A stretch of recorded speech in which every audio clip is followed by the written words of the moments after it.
Good afternoon, Sana. How are you? Hello, I'm good. Well, as good as one can be in these circumstances. Absolutely, but we do need to smile and keep going in order to do what we need to do.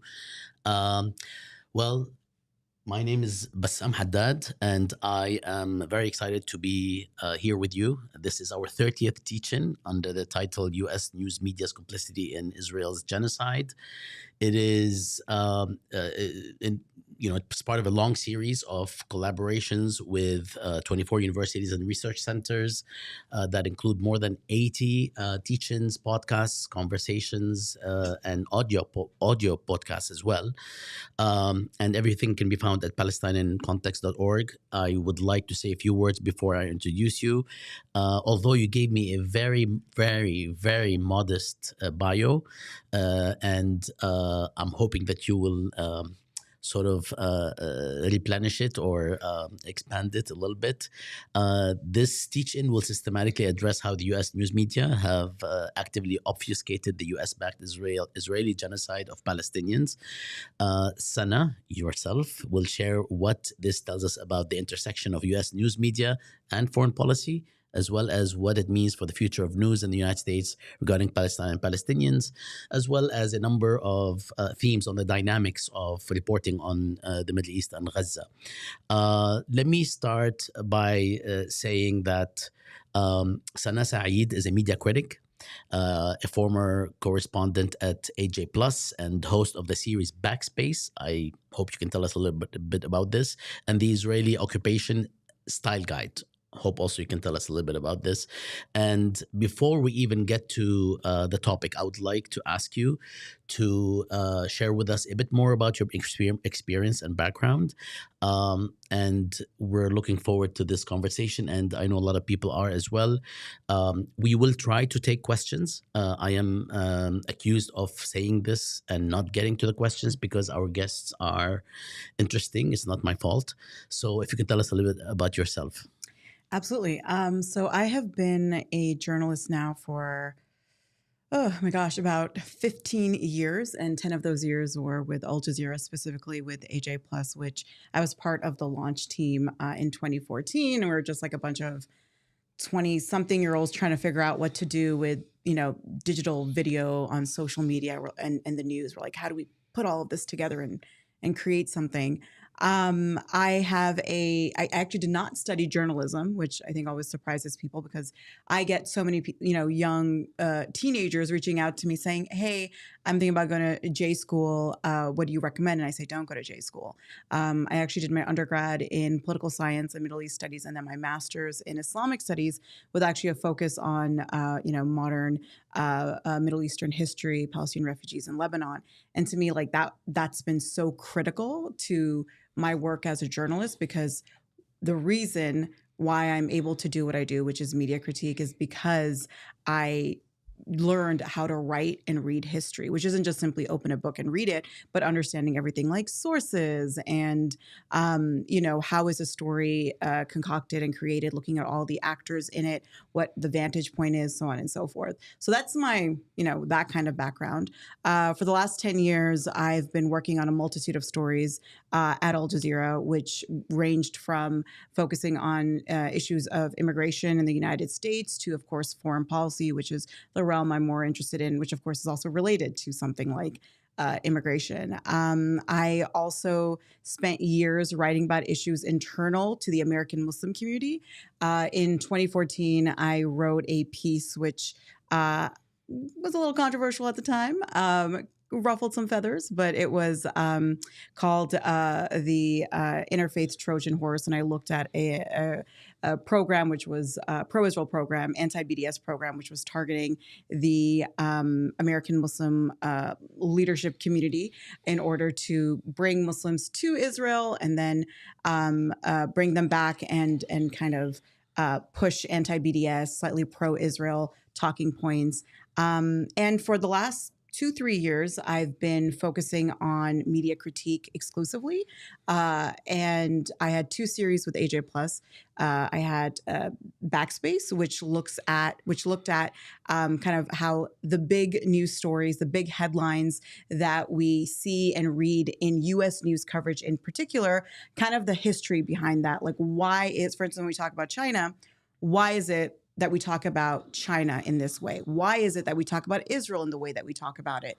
So on and so forth. And then my second series, which started in the aftermath of October, is called the Israeli Occupation Mhm. Style Guide. And that was kind of in the Backspace universe where we really honed in on the language that we use in the, again, U.S. news media industry with regards to the Israeli occupation. And so that series are about 6-7 episodes before unfortunately I left, but those looked at everything from the term like evacuations and war and conflict to even the use of like the passive and exonerated voice.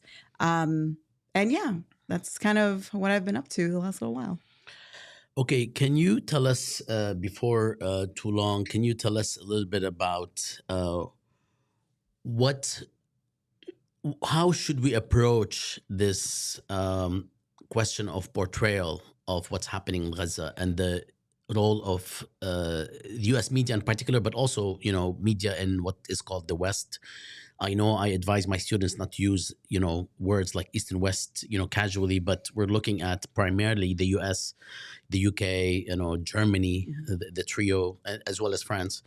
Um, can you give us an overview of this topic as a starting point, and then I'd like to ask you some questions, and hopefully we will be able to engage questions from the audience. But if you can start with an overview, um, as you know, as I shared with you earlier, I have so much to share. I have so much to talk about and ask about. So I hope we can do this in an hour. If not, I would like to embarrass you into joining us for a part two at some point. Absolutely. Absolutely. All right. So it's all you. Absolutely. So I want to actually start with, because there's a question that comes up a lot, and it's such an important parallel, I think, for us to understand this particular media moment that we're in. So in March of 2023, we did the first episode of season 2 of Backspace was looking at the U.S. media manufacturing of the case to justify the U.S. invasion of Iraq. Now, I was a teenager when the invasion of Iraq happened. And like a lot of people, I remember how bad the US news media coverage was at the time. It was from essentially September 2001 up until March 19th, which was the day of the invasion in 2003. I mean, if we remember what that coverage was like, it was extremely racist. It was, very unabashedly spreading also lies and myths or unverified claims about weapons of mass destruction and whatnot with regards to Iraq. The fact that, U.S. government officials in particular were able to say absolutely anything without there being much, if any, pushback. And of course, that anyone who was really brought on to comment on it, who was maybe an Iraqi, was someone who had vested interest in, so-called regime change.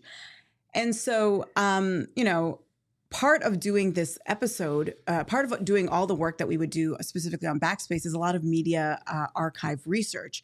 So for that particular episode, my producer and I spent about almost 2 months, I would say, doing, the nitty gritty research into hours and hours, if not days and days of broadcast and print from that period of September 2001 up until the day of the invasion, right? And that means we're looking at hundreds, if not thousands, of articles and headlines, and just again, hours and hours of broadcast news. And I remember watching it and that kind of early 2000s cloud coming over me. I think like as the year is, it's been 20 years, it's been 21 years since the invasion. And so you remember what it felt like, but the what's the shock of it, Mhm. obviously over 21 years, kind of goes away.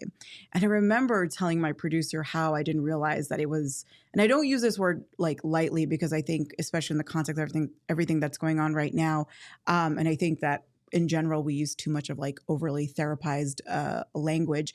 But I was like, I didn't realize how re-traumatizing Mhm. revisiting all of this type of footage, including some of the CNN, for instance, reports. I remember watching those. I think I was like 14 or 15 years old. I remember watching those. And I was like, I didn't realize how re-traumatizing it will be.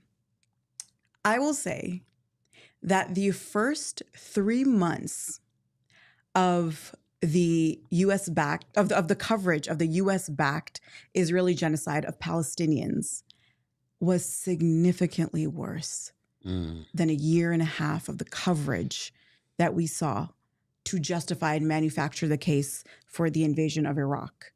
Right. And I'm not trying to make parallels here of any kind between the actual invasion and its impact and what's happening in Gaza. Like, I don't like when people, are comparing, that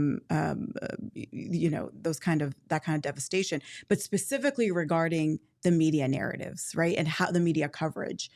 And so I was, as someone again who's been doing media critique for as long as she's been doing it, and as someone who lives and breathes to a detriment, to the detriment of her own health, headlines and cable news and even alternative news, all of it, I was still not ready for what it was that we witnessed, especially, not exclusively, but especially in October, November, December, and a little bit into January as well.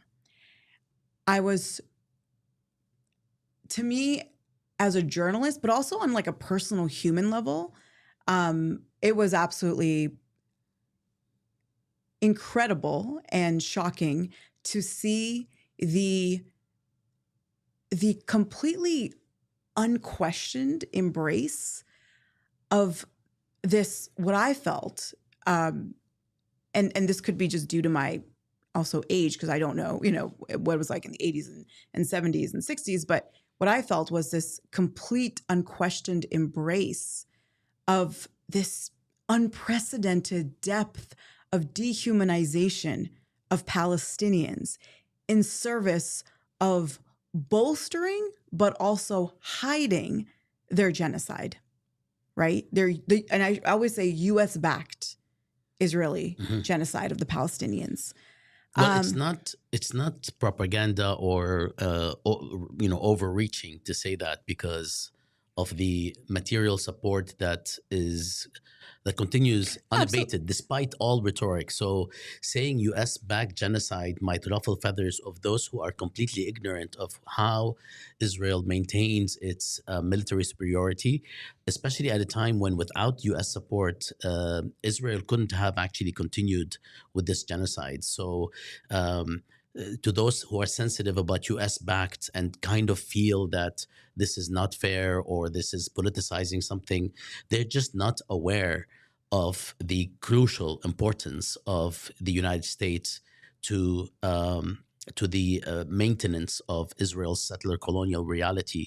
Whether or not they have the information, that's not something that we can help, but this is actually a fact. So I just want to make sure that people understand our complicity as a government and, of course, as the media. And this is also happening for those of us living in the United States through our tax dollars. So this is another layer why it's really important for us to act. It's really important for us to look at what's happening in the United States on university campuses and beyond as something that is not just about, calling for justice elsewhere. It's calling to stop what we are doing to prevent justice elsewhere and actually to perpetrate a genocide. So I apologize for interrupting, but I'm seeing some comments here and there online about this, both pro and con, and it's really important to put this in perspective. Sorry. Absolutely. And I think, a key part is really, we need to be precise with the language that we use, right? Because language also tells us not only like who is responsible for, let's say in this case, right, the genocide itself, but also language will determine ends up determining who is allowed humanity, like who is allowed to live and who is not allowed to live, right? And I think like saying something like US backed should not be controversial whatsoever. I agree with you. It should not be controversial because we know that with one phone call, this can be over, right? I know the United States and the Biden administration and Harris, like they like to present it as though like they're beholden to this little country in the region, which would not survive without the billions in military aid that it's receiving, right, from the United States. So, which I think is a funny, without realizing they're actually leaning into a very anti-Semitic trope when they're like, oh no, we can't do anything because this one Jewish man in Israel is like controlling everything, which, we can talk about that later, that the way they kind of frame this without realizing what it is that they're leaning into when they do that. But also it's just a material reality, right? Is that again, there's a reason why no other country can, groups aside, but no other country can militarily intervene in Israel, right? The deterrence is not Israel itself. The deterrence is the United States, right? There's a reason why, that even non-controversial resolutions at the Security Council have been vetoed by the United States again and again and again. Like the United States is not a bystander in any way. It is not also a passive support, is an active supporter. And from everything that we know about even Joe Biden himself, right, is that he fully believes in this genocide. We know this from his own history of like what he has said. We know this from people who have also resigned from the State Department and White House, et cetera, who've said that they believe that this genocide is Joe Biden's policy, right? So for us to kind of, and again, we can talk about this a bit more later, and it's very important to me that we are being very precise with our language, right? It's like, yes, this is the Israeli genocide of Palestinians, without doubt. The Israelis are the occupiers, but the occupation, the system of apartheid, the land theft, the ethnic cleansing, and now this horrific genocide, not just in Gaza, but also in the West Bank, as we're seeing what's happening in Jenin with the mass ethnic cleansing and devastation and destruction of what's happening there in the last few days in particular. All of this would not be possible without the legal, financial, and political protection and support provided by the United States. So I want to make sure like that's very clear. Now, going back to kind of understanding the media moment that we're in, I'd mentioned the Iraq War, where I think it's really important to look at the parallel. I know I said that, this is the first 3 months of this genocide in terms of news coverage were, in my opinion, significantly worse in just the breadth of dehumanization and the lies that were peddled, like just demonstrably false lies, and not even coming from the US government, right? These were lies that were coming from a foreign government that were being peddled in our news media without any kind of pushback while Israel is killing. In those first few months, the level of killing was especially, it still is, of course, but it was so much at that point. It was so much more shocking than any of the previous assaults we had seen. Prior to that, the most devastating Israeli assault on Gaza had been 2014, right? So-called Protective Edge operation. And so I remember reading a tweet. I looked it up recently. I was looking at like stuff from early October. Within 10 to 12 days of the Israeli bombardment of Gaza in October, over 1,000 children had already been killed. Within was unprecedented already, right? But what we're seeing as this is happening is how, again, the U.S. news media is just regurgitating not just lies, but also really exclusively privileging the Israeli October 7th narrative, right? And so we keep hearing more and more about October 7th, while we're 3 weeks, 4 weeks, 6 weeks, 7, 8, 9 weeks into the genocide, and we're still talking about October 7th.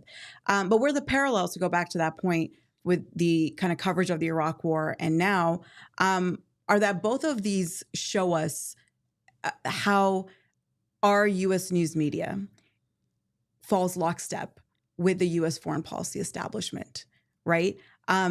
Very rarely, very, very, very rarely will you ever find that our news media in this country significantly, collectively, is pushing back against the foreign policy decisions of the US government.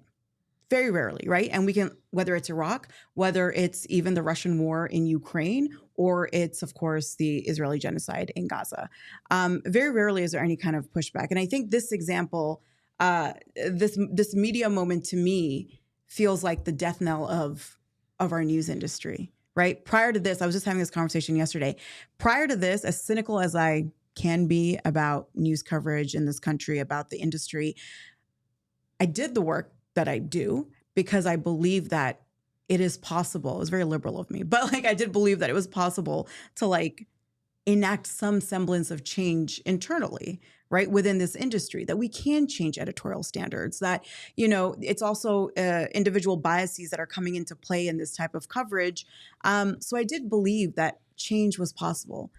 After this, and I hope I'm wrong. I always hope I'm wrong whenever I make any kind of predictions like this. But after this, I have a very hard time seeing how our industry in this country, and I don't even like saying our industry, even though I'm a part of it, but can recover from this, right? Not only has the US news media industry built the case for 11 months and to justify the genocide and also hide it simultaneously, right, from the American public, or obfuscate, blame for it, the genocide of Palestinians. But it is also, we know like the way it's retaliated against, Arab and Muslim journalists. We don't hear as much about it, but it has happened. We've seen how even when it talks about the humanitarian, I say humanitarian like this for a reason because of how that word is used, but how that whenever there are discussions of the humanitarian devastation in Gaza, there is no blame also assigned whatsoever. And it's just very hard for me to see how our industry comes back from this. When you throw away journalism 101 out the window, which is what we've seen since October, that even the most basic things like fact checking, the way that headlines are written, which I know is very popular online for people to go through headlines. But even if you go beyond the headlines and you look at how stories are sourced, or when, critical players are first mentioned, like Israel, okay, we know there's an airstrike. How many paragraphs does it take to get to the fact that it was Israel that was responsible for the airstrike? I mean, we all know who's doing the airstrikes, but there's a reason why, for instance, the New York Times, if it just mentions airstrike kills several casualties in dense Gaza, or there was very early on, there was a headline, and it's one of my favorite headlines from the New York Times, which was explosion Gazans say was an airstrike, leaves many casualties in a dense neighborhood. And I had to read that headline so many times. I was like, what are we saying? And then you read it, and it takes a few paragraphs before you get to the fact that it was an Israeli airstrike that killed dozens of Palestinians. Right? But this type of stuff, I'm like, how do you come back from this? Because what you've also done is you've lost your legitimacy to report on not just this issue, but really any issue. Right. And again, I say this as someone who's always been very critical of our news media, like especially our big media institutions in this country. But to me, when you don't even bother to do your basic job, how are you going to go teach the next generation of journalists as well? So for me, this moment for our news industry is very much so a death. Like, I think it's like the beginning of the end, if not kind of towards the end of the gravitas of this industry, which, by the way, last thing I'll say on this, has already been suffering with declining trust amongst audiences for almost a decade now, like significantly, a significant decline in trust. I wanted to say, when you said you've lost your legitimacy, I would, we would hope so, but except that we're talking about, or the US media is talking about, and the US government is acting towards brown people, Palestinians, Arabs, Muslims, Arab, Christians and Arab Muslims. And in that sense, it's okay. They will not lose their legitimacy completely, although we have seen them losing some legitimacy. If this reporting was directed towards Ukraine, and we have found the same things out, although we are finding some of these out, this is why people are actually losing, faith. But it's not complete when it comes to Palestine because of the identity of the victims, right? And then the other thing I wanted to comment on as you move forward is it's not liberal at all to think that change is possible, in my view. Internally, Um, internally. exactly. I wanted to say that, it's liberal when you think certain institutions can actually be something other than what they are, right? Depending on the foundation of these institutions, politically, economically, and so on. It's when you think that this institution can be rehabilitated, can be actually refurbished, changed, revised, or revolutionized in a positive way.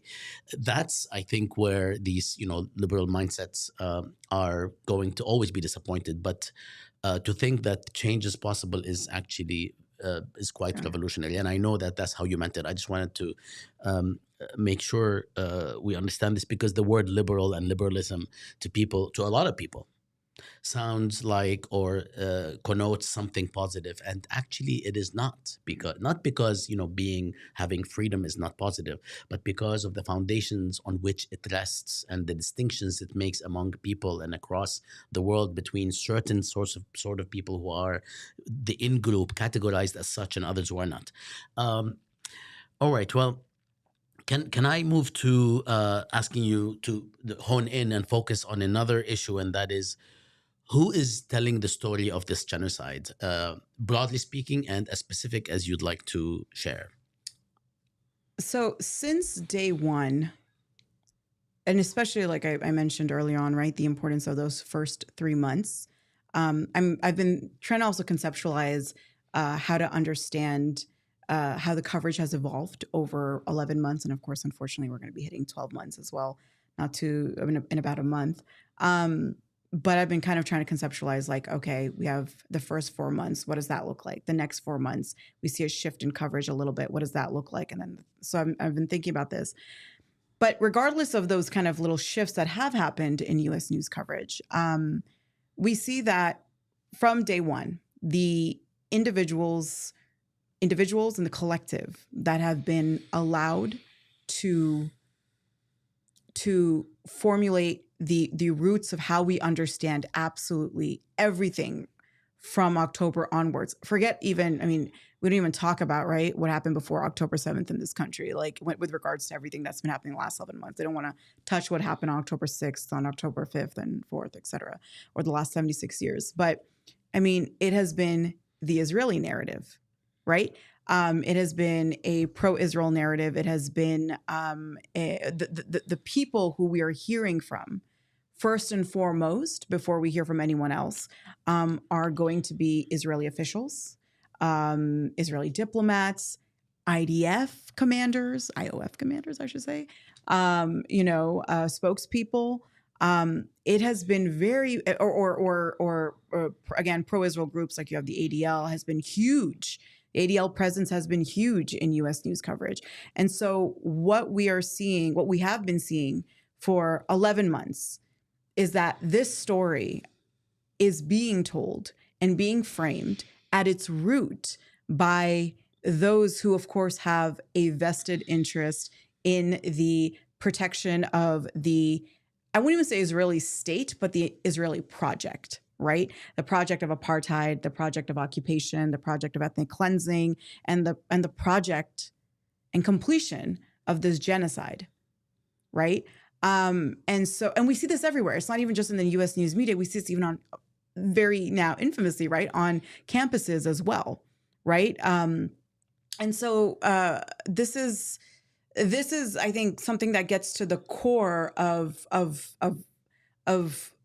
kind of what I was discussing earlier as to like who's allowed to also to have any claims to humanity, right? And what we've seen throughout history, through American history, is that Israelis have always had that claim. They have the claim to the land. They're allowed to make that claim to the land. They're allowed to make the claim to their history on that land. They're allowed to make claims to tragedy. They're allowed to make claims to the right to violence, the right to defense, and they are allowed to make claims of legitimacy. Whereas Palestinians are not allowed to do this. Historically, they've never been allowed to do this in the United States. We see this in the lead up to and after the Nakba. Palestinians have not been allowed to make any claims of legitimacy, whether it's regards to their own suffering, whether it's regards to their displacement, to apartheid, and now their genocide. And I think this is very critical to, again, what I was just saying is like who is allowed to live and who isn't allowed to live. And it really shows up, for instance, where, recently, just a couple of days ago, right, there was a story about the the Israeli hostages who were killed in Gaza by Hamas, which is something that Hamas spokesperson Abu Ubaidah himself said, that following kind of the breakdown of ceasefire negotiations, they had done this. And what in the last 48 hours since the killing of those hostages, U.S. news media has been filled with what? Right? It's been not even U.S., Canadian. I'm Canadian. So like even Canadian news media has been filled with profiles about these hostages. Who were they? Who were their families? What did they love in life? Et cetera, et cetera.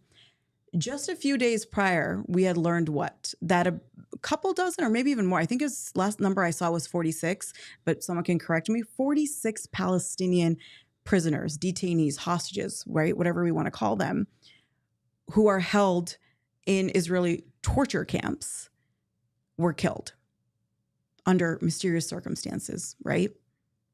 Where are their profiles, right? Where are their names in U.S. news media? Why is it that Israelis, and not all the Israeli hostages also who were killed, the 6 of them were Americans. I think 1 or 2 of them were Americans. So again, I think that really starkly points to who is not only allowed to tell the story, but whose story is also told again and again. Whereas Palestinians, unfortunately, have always been kind of characterized as just collateral damage for Israelis. Even when Israelis are seen as the aggressors, Palestinians are still seen as, the term I like to use is that they're unreliable narrators, right? And we've seen this again and again throughout the last 11 months. As soon as we started seeing those numbers come out about how many Palestinians were being killed, what did the U.S. news media do? What is the term that came out immediately? Hamas-run Ministry of Health in Gaza. What was the purpose of that, right? That's not something, by the way, that was normally used in our media coverage in this country prior to October, right? In fact, if we look at it, the Gaza Ministry of Health has always been seen by the United Nations, by Human Rights Watch, by even U.S. news media as a very reliable source for, sometimes maybe too conservative actually, in giving us the numbers of Palestinians who've been killed in prior Israeli assaults. All of a sudden, when these numbers start dropping, 1,000 children killed, we're at 10,000 now, et cetera, you start seeing specifically the use of the term Hamas run. The purpose of this is what? To undercut, again, any claims made by Palestinians. And that is the theme that we see not just for the last 11 months, but ultimately for the last 76 years, is that whenever Palestinians have tried to tell their story, whether they're Palestinian Americans or they're Palestinians who live directly under occupation, or they're Palestinian refugees in other parts of the world, they're just seen ultimately as unreliable narrators, as people who, sure, there might be something about them that we can feel a little sad about, maybe, but ultimately, these aren't people that we can trust, right? And the Israeli narrative is the default narrative. The Israeli narrative is the default narrative that needs to be upheld, and that everything Palestinians say and claim needs to be in relationship and in kind of like congruence with looking at what are the Israelis saying as well, which is why, right, whenever Palestinians are making any kind of claims, it's also followed immediately by, well, the Israeli government, rejects this claim. Right.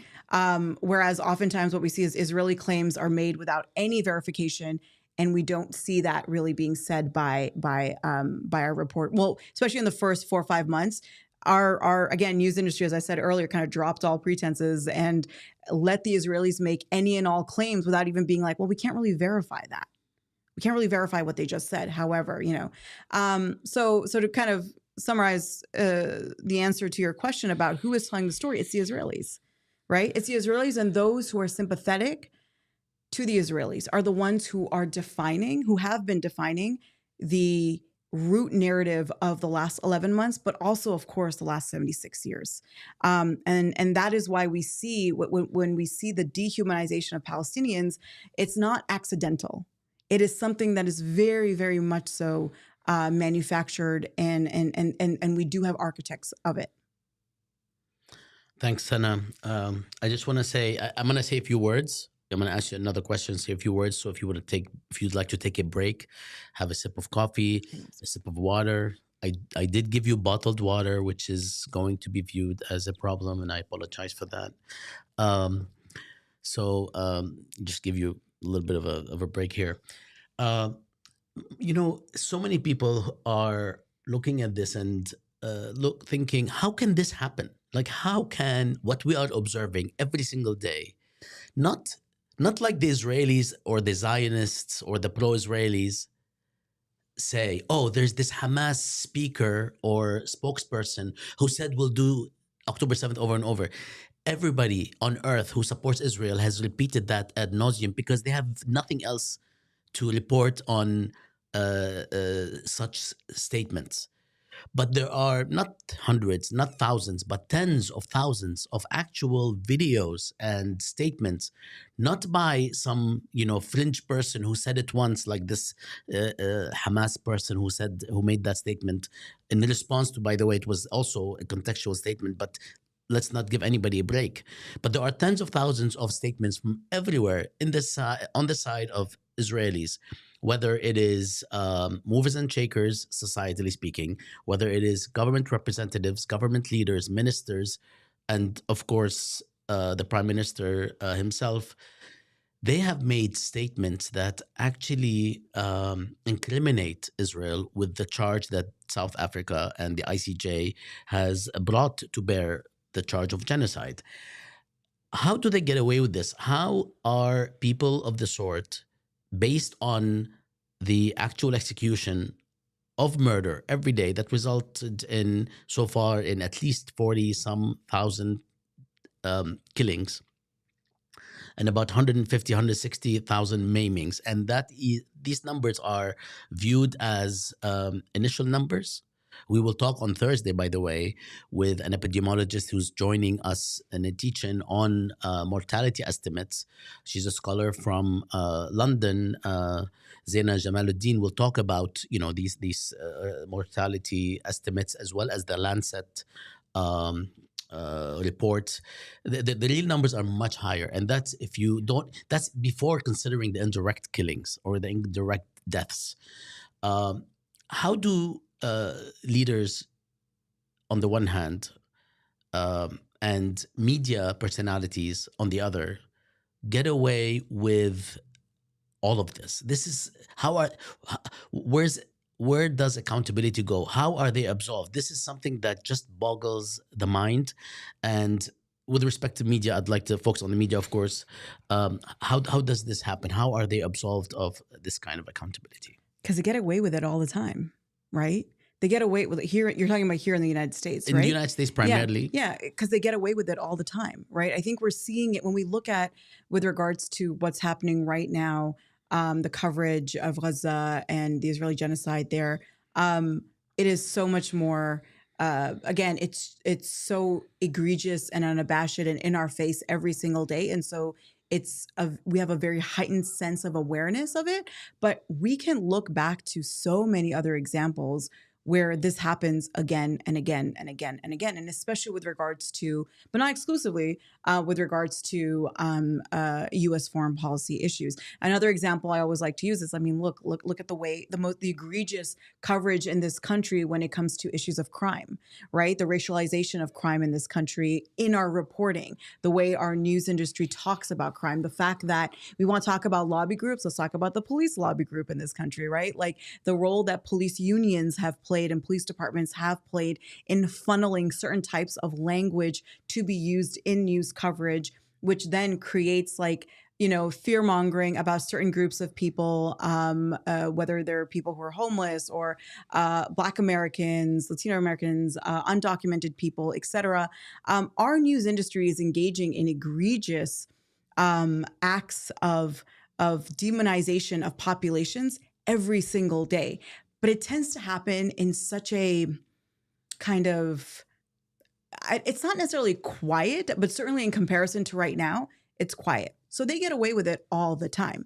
Now, in this moment, when it's so in our face, like, you're right. How are they getting away with it? When you have, Gallant within 24 hours on October 8th or October 9th, he said, what was the word that he used to describe Palestinians?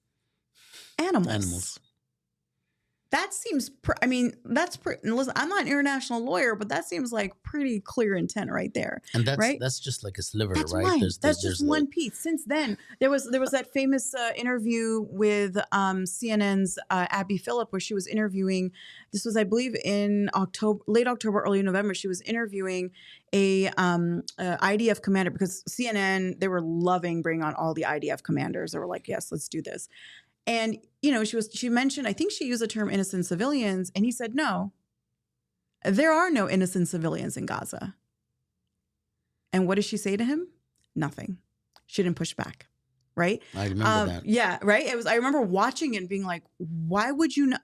Someone says something so crazy, right? As there are no innocent civilians in any given territory, and you don't even, as a journalist, you don't push back. Although she had no problem pushing the 40 beheaded babies lie, which CNN was really at the forefront of that. I don't want to cut you off, but it's really important to note right now that at this moment that this instance is not a singular instance. No. There are no innocent civilians in Gaza is a dominant discourse, Yes. not just in government, not just among the right-wing or ultra-right-wing ministers, but it's a dominant discourse in Israel, and not just at that level. It's also a dominant discourse in society. Today, just this afternoon, before you came, there was a post circulating, which is about this podcast. Two people like you and me. Imagine you and me are saying certain things right now about the nature of the other, in the way that this is repeated every single day, hundreds of thousands of times in public and in private. I mean, there was just a quick note, so we can continue on this line. Do you mind? Yeah. So the quote is by these two podcasters that are among the most famous ones in the English language inside Israel. It says, one person says, and then the other person continues, if you gave me a button to just erase Gaza, every single living being in Gaza would no longer be living tomorrow. I would press it in a second. Most Israelis probably agree. ... I would press it right now. Same with the territories, which is the West Bank. Right now, insisted several times. And then, quote, I'm quoting, give me that button, and I think most Jewish Israelis would. They wouldn't even hesitate. So, and this is not, and this person, and of course, people can look at my Twitter feed and see the entire video. It's unbelievable what they continue to say about how dead babies is not a problem, and it's not even a concern. It's not like they want. He said, It's not like I want to kill babies, but I don't care if they're killed. Why don't they care? Why don't they care? Because for them, in addition to the fact that they don't consider Palestinians human beings, which they make clear every single day at the government level, at the media level, at the societal level as well. But the reason they also don't care is because it's the same society, the same government that views every single Palestinian child as a quote unquote demographic threat, right? Which is why also, when it comes to Gaza, 50% of the population are children, right? Which is why I think when I talk about the genocide, I also like to really, really underscore that it is a genocide of children. Every genocide that has happened in the last 100 years since we started defining what genocides are have a specific, unique attribute to them, which adds to is maybe a weird way of characterizing it, but it does, or rather it characterizes that genocide in its unique way, right? And I think what characterizes this genocide in Gaza as something unique is that it is, and also for the first time in the last 100 years, is a genocide of children primarily, right? But yeah, no, to your point, like this stuff is normal, right? And the thing is, when you're asking me, going back to your original question, like why aren't there any repercussions for our news? Well, who's going to hold them accountable, right? Who's actually going to hold them accountable? News readers are not going to hold them accountable. Well, what can you do? You unsubscribe. The New York Times in their last quarter had record numbers of subscribers, right? Because ultimately, what has also happened is like, sure, you might really hate the New York Times, you might hate the Wall Street Journal, you might hate CNN. But if you want to know what's going on, because of also the media monopoly we have in this country, there are very few sources ultimately that you can go to get, authoritative, and I put parentheses over that or quotations marks over that. But there are very few news organizations that you can go to get quote unquote authoritative news on things. So these news organizations also function on a very cocky belief. Like, where else are you going to go? What, like, there are 320 million Americans. Let's say even 50% of them are watching or reading these particular, like New York Times, Washington Post, Wall Street Journal, CNN, MSNBC, Fox News, etc. Like, where are you going to go? Oh, maybe a few million of you are going to go start watching Al Jazeera exclusively. Okay. We still have all the others, right? Like, so there are no routes for accountability, which is why I think it's so important for journalists, other journalists who have the means and capability, the platforms to actually continuously call this out. And I think, and this goes into another conversation about the need for creating like other, alternative news programs and things like that, and having alternatives always available for people, even though I think it's really, really hard, of course, to match the breadth of influence that these institutions have. But that's why we don't see accountability. We also don't see accountability because a lot of people, when they hear Israelis say these things, they don't have a problem with it. And that's a really ugly truth. I'm not saying the majority of people. I'm not saying most people. I don't know. I don't have those numbers. And we know that most Americans in this country are for the, for curbing, especially those who are consider themselves Democrats, want an arms embargo on Israel. They want a ceasefire. They want an end to this genocide. But I think many people in this country, when they hear someone say, "We're gonna take care of these animals," and we're talking about Arabs and Muslims, they're not thinking twice about that language. When they hear someone say, "Yeah, I'd nuke this place," they're not thinking twice about that, because again, the depth of dehumanization of Palestinians right now is rooted in what? It's rooted in decades, right? No, I would say especially we see this happen after 48, but even before then, it's like this dehumanization and this hatred of Arabs and Muslims that has been used specifically to serve U.S. foreign policy. And so when you see people dehumanized for decades and decades and decades and decades, when someone is talking about someone who might look like you, a guy who might look white, even if he has a heavy accent, is talking about these animals or talking about like, yeah, I don't like, kids dying, but I don't really care because my people were attacked, etc.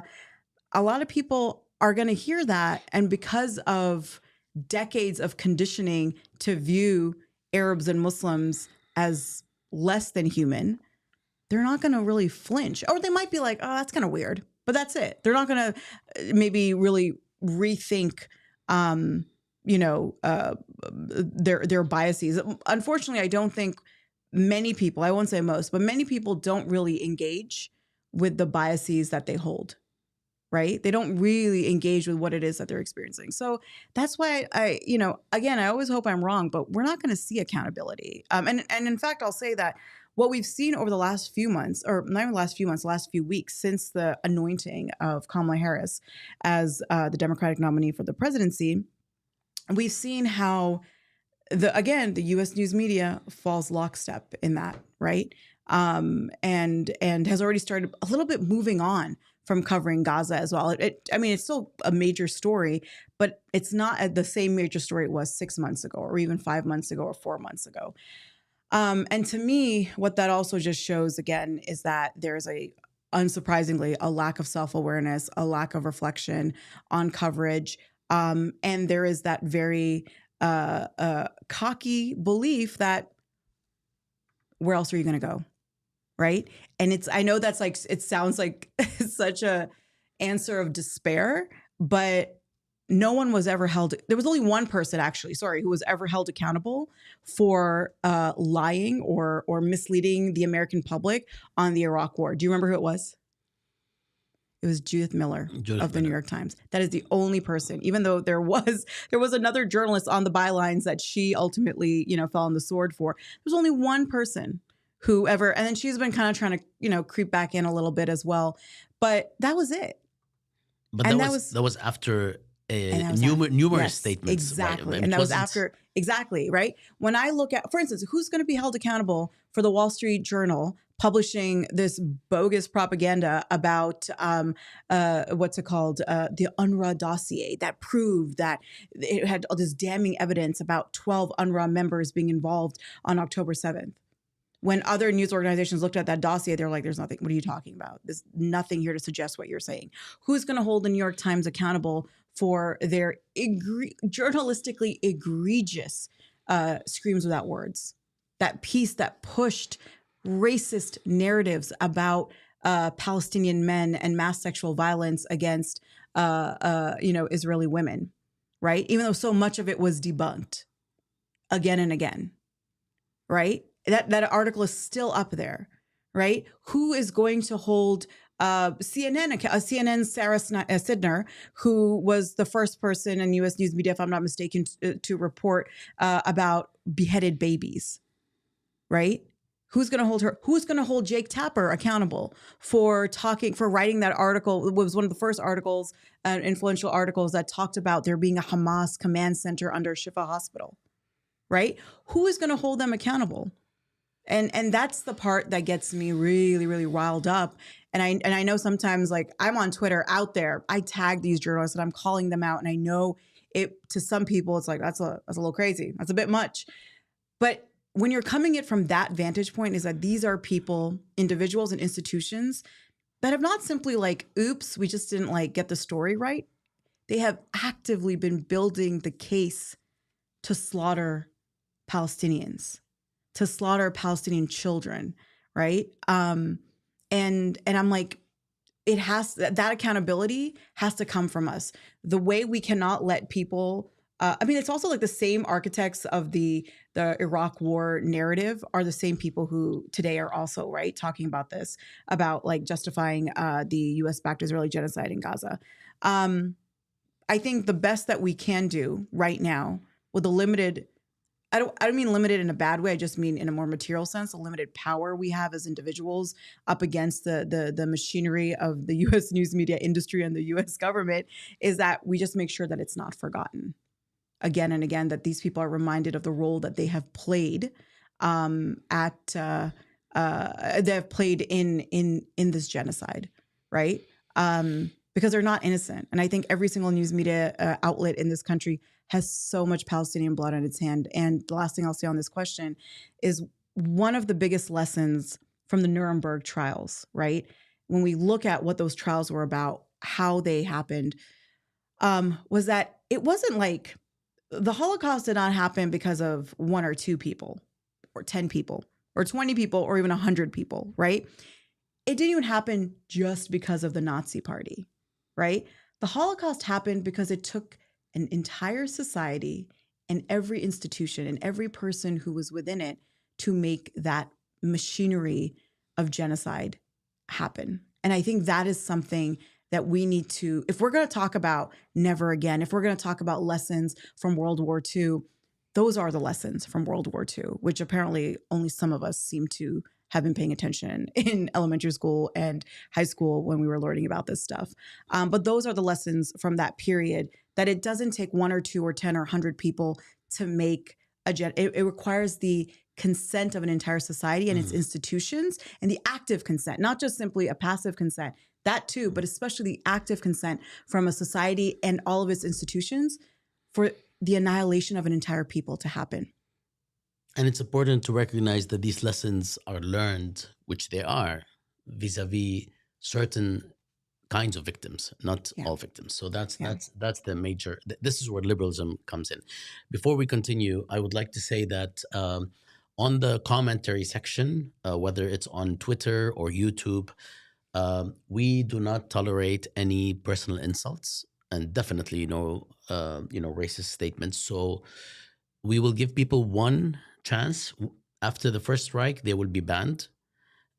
I don't care if you think you're right. I don't care if you're defending the right of Palestinians or those who are being killed or what have you, or the other side. You are not allowed to personally insult anyone in the conversation, and you will be banned after the first strike, even if it's the Almighty is asking you to do it or you think that's what's happening. So please, I mean, we haven't had in 10, 11 months of conversations, we haven't had serious incidents, and I don't want to have any. So please refrain from doing that. And you'll just be banned completely after the first strike. Okay, so let me just say before I get to the last couple of themes, let me just say that there are a lot of people who say, including people who keep responding to comments or to conversations like this by saying, Arabs or Palestinians have also said this about Israelis, that they're animals or that they are, that they would like to, erase them or what have you. First, no one is ever denying that there are assholes everywhere in the world. All right. But what people are missing, and this goes back to the question of liberalism and liberal, what people keep missing is the question of power asymmetry and power relations. When you are occupying a land for 76 years, if you want to argue that it's only 57, Mm. okay, I don't support that. But let's say, pick the number and you control every single breath somebody takes, every single bite somebody eats, every single light that they see at home at night, and every single piece of capital or consumer good that enters or exits. You saying at that moment, while perpetrating a genocide, that you are animals is different than the victims responding and saying, no, you are the animals, right? When Nazi Germany is actually exterminating Jews and telling Jews you are animals is different than when the victims, the Jews at the time, responding saying you are animals for killing us. So when people get all excited and they're like, oh, I found 2 videos compared to the hundreds of thousands of videos on the Israeli side, I found 2 videos of Arabs being, saying something horrible about Jews or about Israelis like animals and so on. It's possible, even though the numbers are completely staggering in terms of how different they are, proportionally speaking. You're not paying attention to the actual power relations. And this is while Israel and Israelis and ministers who are saying that on a daily basis for 11 months, not only are they actually killing and destroying a whole people, right?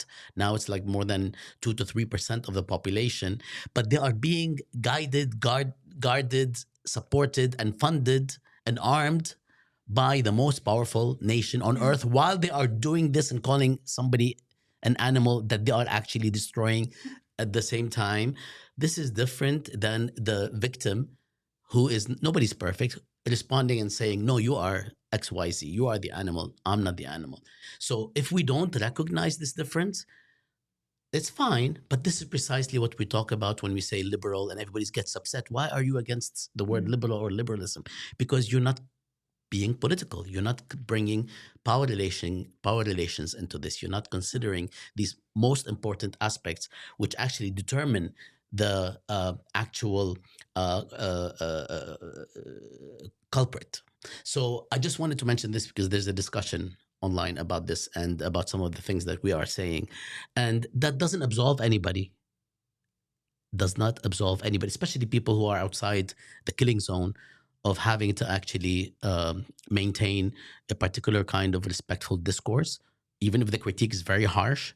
My Twitter is extremely harsh, but no one is absolved in terms of being either racist or insulting human beings in a way that actually reproduces what you are actually critiquing. And also, like, I understand where, especially in the last 11 months, I've learned like what rage can do to you, right? And so, I think one of the things we always also want to be careful of is that in our rage over something like this, where we see such a dehumanization through language, through actions, through violence, that we don't begin to repeat the same things, not because we also may have the power to do it, et cetera, but just because I just don't think you want to bring yourself down to that level of, the people who are, let's say, committing a genocide or something of that sort, right? I think we always have to be very, very conscientious and moral. Like, I don't think we talk enough about morality as I don't, I don't even mean necessarily a faith-based morality, although that is where most of our conception of morality comes from, but including my own. But I think like we don't really think about what it means to also be moral when we are discussing these questions and having these conversations. And I'm talking about people who are on the outside. I'm not talking about people who are in the thick of it.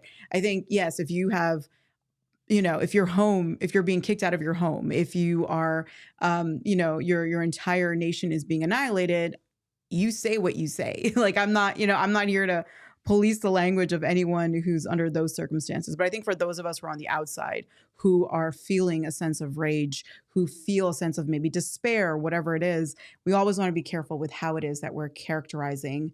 How we're characterizing our and expressing our anger and rage and not falling to the same kind of level as those who we critique.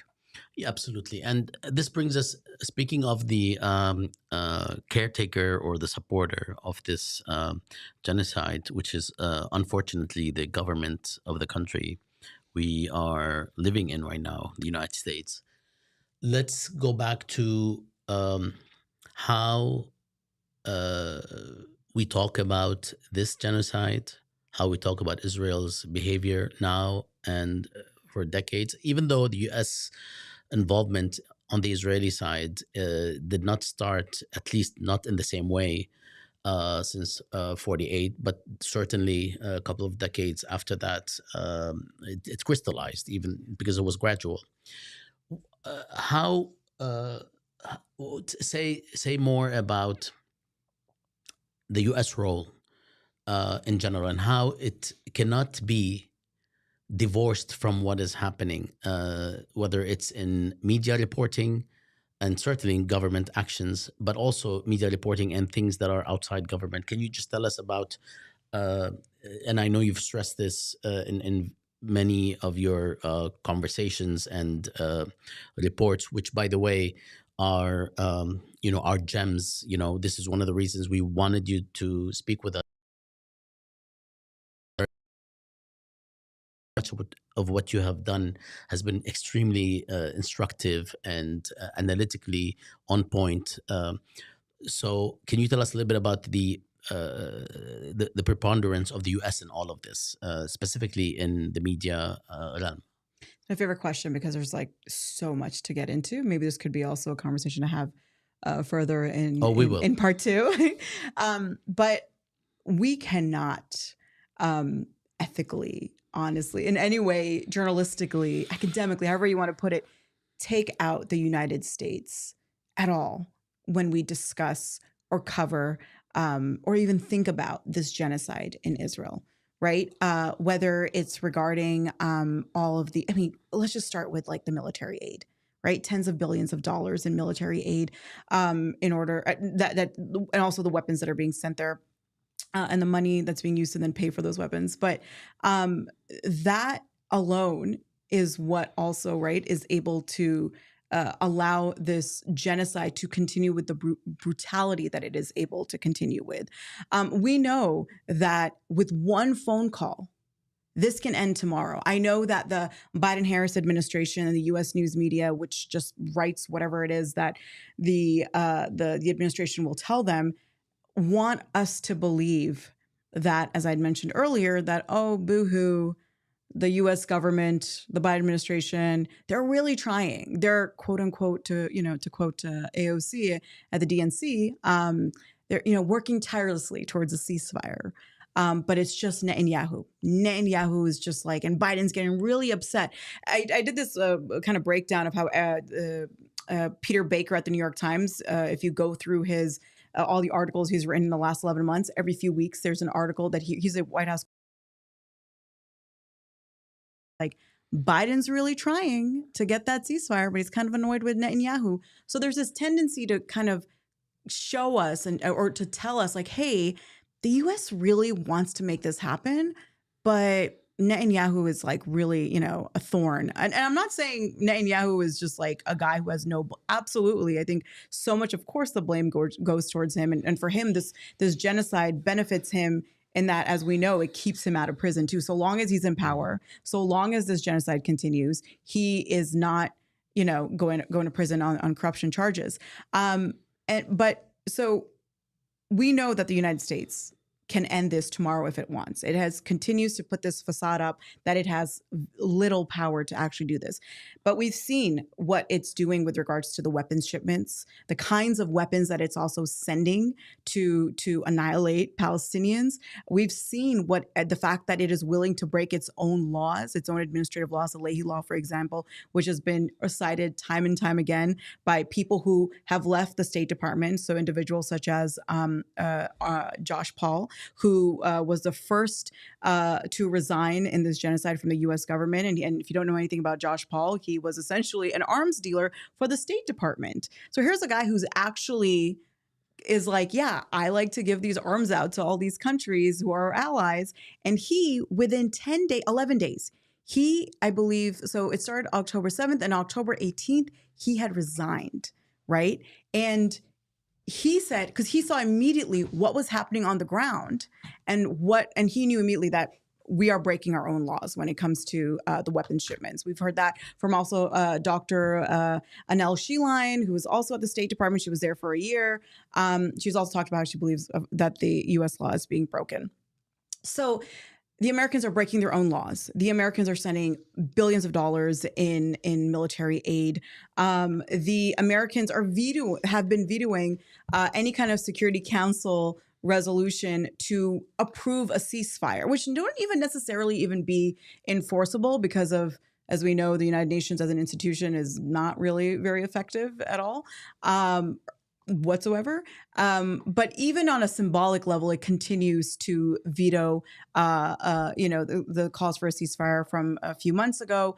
It is very much so at the forefront of all this. The fact that even the US president and also the vice president have actively demonized anti-genocide protesters in this country, right? We can't separate the role the US government has been playing, not just for the last 11 months, but for decades. But if you want to just look at it for the last 11 months, has been playing in protecting, funding, supporting the Israeli genocide in Gaza, right? And for us to, and this also goes by the way, like, right? Like when we think about starvation and the famine in Gaza, right? Which is, it's a man-made famine, right? Like, let's also be clear about what we're talking about, right? The United States was making it seem as though like, oh no, like the Israelis are trying, we're working with them, we're concerned, but so as though again the United States could not, as though Biden himself could not make a single phone call and say, get that aid in right now,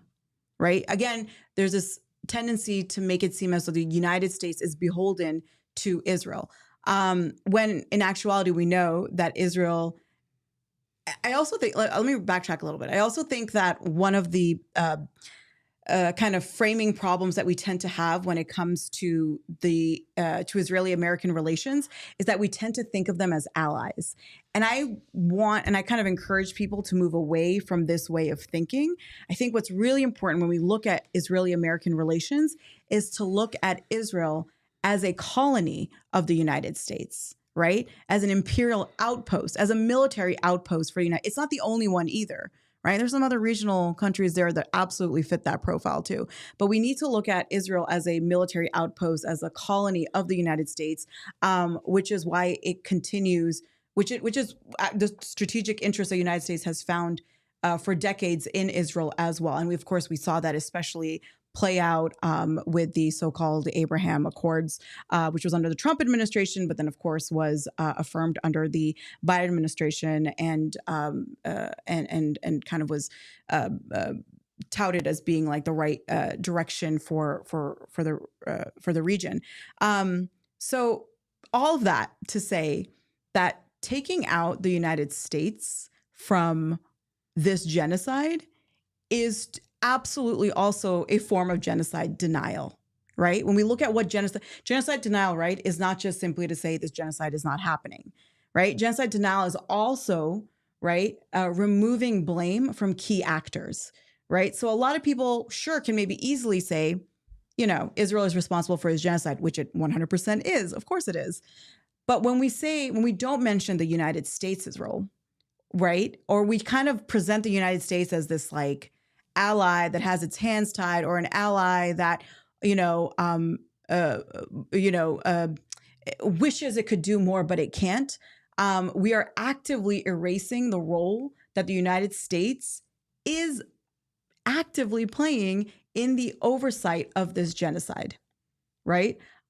Which is why, you hear Harris say that she's not going to, she's not even considering an arms embargo, right? Like something like that is not something that I think most American politicians, especially at the federal level, are going to really be attracted to, because for them, Israel is something that's of so much military and strategic importance and cultural importance, that's not a question that they're willing to even approach, even though it's at the detriment to their own democratic institutions.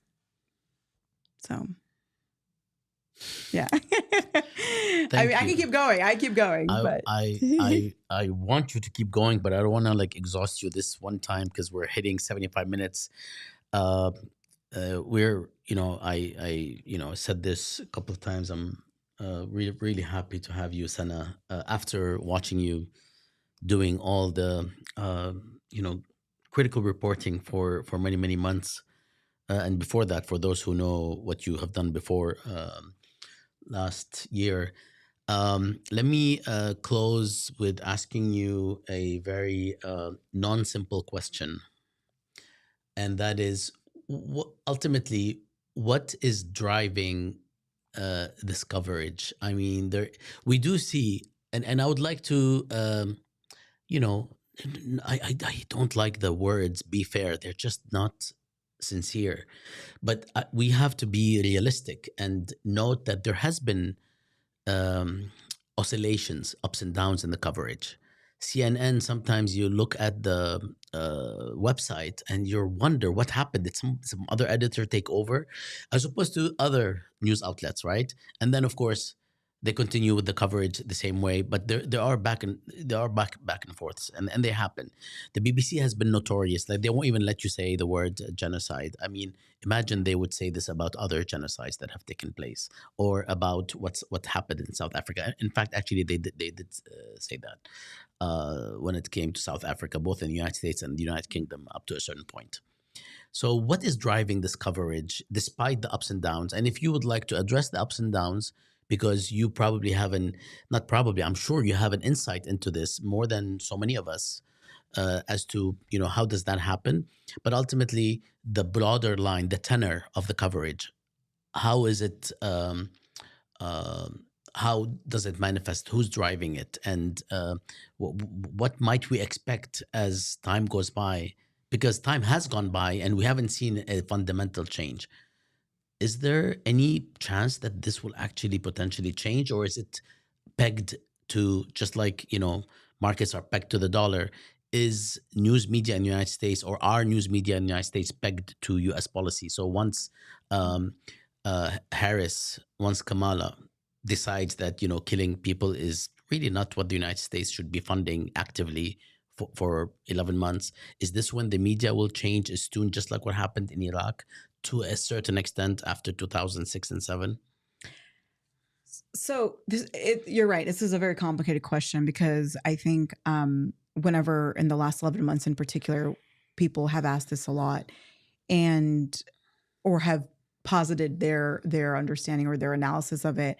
And oftentimes they bring it down to like one or two things, like, oh, well, the U.S. news, the coverage looks like this because of the pro-Israel lobby, right?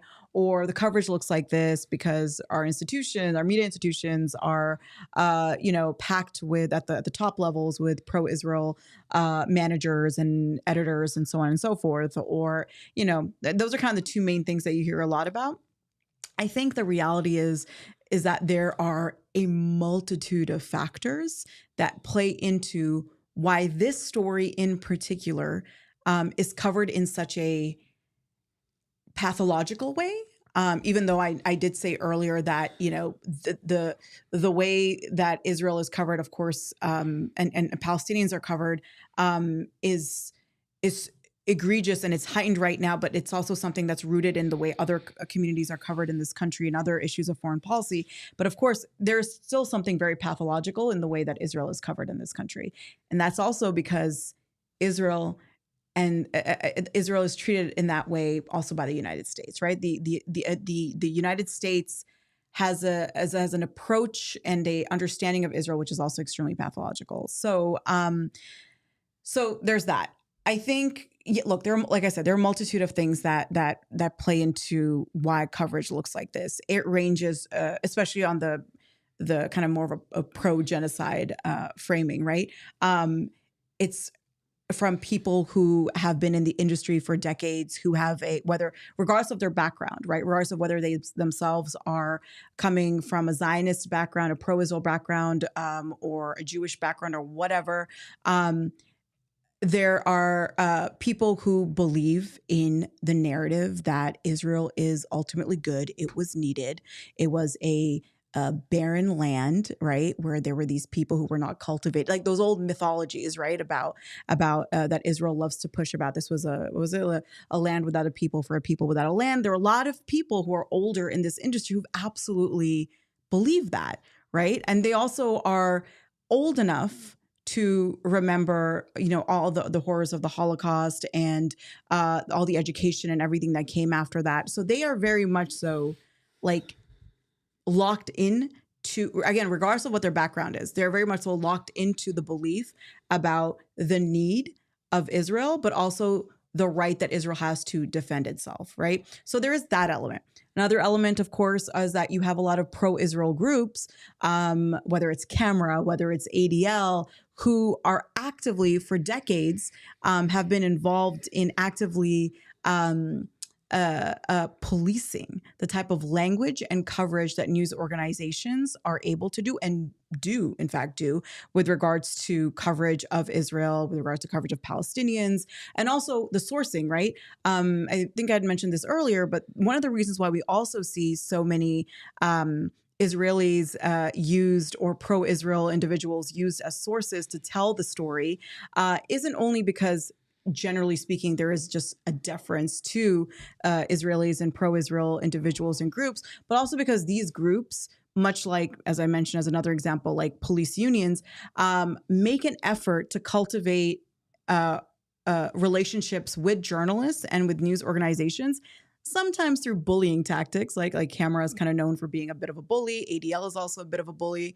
But they build these relationships or force these relationships where news organizations and individual reporters then feel beholden to certain types of language and certain types of framings to stories. So there's that element too.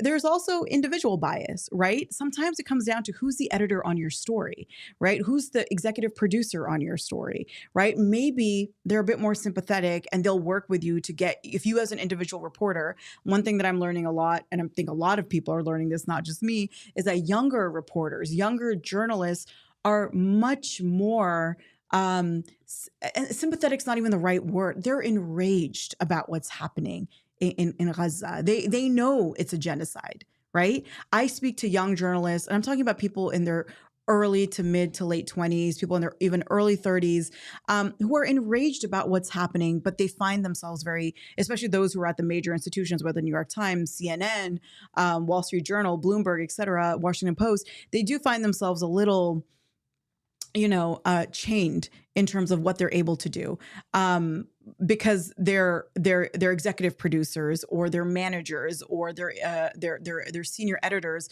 have a very particular line that they're trying to toe, and that line is both something that they believe in, maybe on an individual basis, or it's a line that's coming from the top down, right? Which happens a lot too. Or they're, I know at CNN, I don't want to get into too many details, but for instance, there are certain personalities at CNN who are day in and day out making sure that who go in and kind of make these comments all the time about, I don't want to see this in our coverage. I don't want to see this in our coverage, right? So I think people don't realize that sometimes coverage of a particular story has a multitude of factors that are actually informing it. And it's not always just one single thing. That said, there are certain factors that have more of an influence than others. So as I mentioned early on, there is the relationship between our news media establishment and our foreign policy establishment is like this, right? They're together. There's very rarely, again, a questioning of U.S. foreign policy dictates, right? On other instances, sure, like on immigration, we'll see critical coverage of whether it's Biden or if it was Trump. There has been really great critical coverage of immigration policies under both of these administrations, right? But then there are other things especially when it comes to foreign policy, where our news media immediately, as I said again and again, falls lockstep. And that is also because institutions generally do defer to other institutions, right? And also it's about access. So much of journalism is ultimately about access. How much can you be criticizing the United States government, right, before you lose access to your sources? Read these articles. Who's talking to the journalists who write these articles? It's usually people who are former or present State Department, White House officials. Also, even take it beyond that. You go to the White House press briefing, you go to the State Department press briefing, you're trying to get a question in, but you've been too critical maybe of the State Department. Are they going to pick on you? Is Matt Miller going to pick on you because he knows that you're just probably going to be a little too harsh and you're at the New York Times and he doesn't want to maybe pick on you for whatever reason? So there's also that question of access that plays a huge role in why our news media will sometimes back off a little bit in pushing too much when it comes to especially issues of foreign policy. But ultimately, so much of this, this coverage ultimately also comes down to that overall in America, up until I would say October, right? And I want to end with the point that I'm going to make about October and why I think we should think about, why we should leave on maybe a bit of a positive note. Ultimately, this coverage relies on fundamental myths about Israel that are seen in congruence and in parallel with the United States, right? There is Israelis, Jewish Americans who identify as Zionists, the Zionist movement in this country from even before 1948 has been allowed to tell its story, going back to the question of sources, right? Because of settler colonialism, or settler colonialism. In fact, when we look at the type of things that the Zionist movement prior to 48 was spreading, especially in progressive circles, the kind of stuff that they were saying, they were like, look, it's a barren land. It's a frontier. We will be pioneers here. Jamestown, 1607, all over again. Yeah, which I was like, well, it was Jamestown where they had the cannibalism? Well, Jamestown, 1607 is what I remember from, the textbooks. Yeah, there was this picture. No, but this, there's even, I remember we found a report where they were talking about Ben-Gurion as the George Washington of Israel, right? So there was this idea, this is a frontier. Who was a terrorist? Yes, who was, yes. For the British? Yes, right, exactly. But the nice one. But the nice one, right? So there's a long been this we are like this. We're kind of the same. Yeah, you guys, our country was founded by people who were escaping persecution. We're escaping persecution, right? Your country was founded by people escaping persecution, also from Europe, right? It's so much of that, oh yeah, it's a land with these savages. They didn't know what to do with their land, right? This is the same mythology that we find also in American mythology about the founding of this great nation, right? And we came with ideals of freedom, and you came with ideals of freedom. So a lot of Americans may not be explicitly able to be like, oh yeah, absolutely. There's like American exceptionalism and Israeli exceptionalism, and that's where they meet. And the founding myths are the same. They may not be able to explicitly say that, but it's been 76 plus years, right? 8 decades of this type of conditioning that these two countries fundamentally have the same exact interests and the same exact founding principles. And I think a lot of newsrooms, like a lot of other institutions in this country, bring that quietly sometimes in the back of their minds, which then comes to the forefront of coverage, right? So, like I said, there's a lot of layers. It's a multitude of reasons or multitude of factors that play into why this coverage looks like this. And the last two things I want to say is when you see coverage that you're like, oh, this is actually good, I always want us to be really careful because exceptions, one thing we've learned, are of course never the rule, and they don't become a pattern either, right? Exceptions are often used, and I'm not saying that those journalists are doing this purposely, but I'm saying why it sometimes may be allowed in certain news organizations is because it allows for certain criticism to be deflected. But also, when you read, for instance, watch those CNN reports. Read those CNN articles about the devastation in Gaza, the children being killed, and tell me how many times they mention Israel. And in what context are they mentioning Israel? That is one of the first, when I started following CNN, like CNN started doing all of a sudden, like, oh, I remember they did this one piece where I can't remember the name of the reporter, but she was standing in the middle of the studio and it had all these, like, it had a graphic. She was surrounded by these graphics, which said, these are all the children who've been killed in Gaza and it was like, I was like, wow, CNN is actually visualizing and trying to show people how many children have been killed in Gaza. In the entire report, they barely, I don't even think at all mentioned Israel. These airstrikes just happen to fall on these children.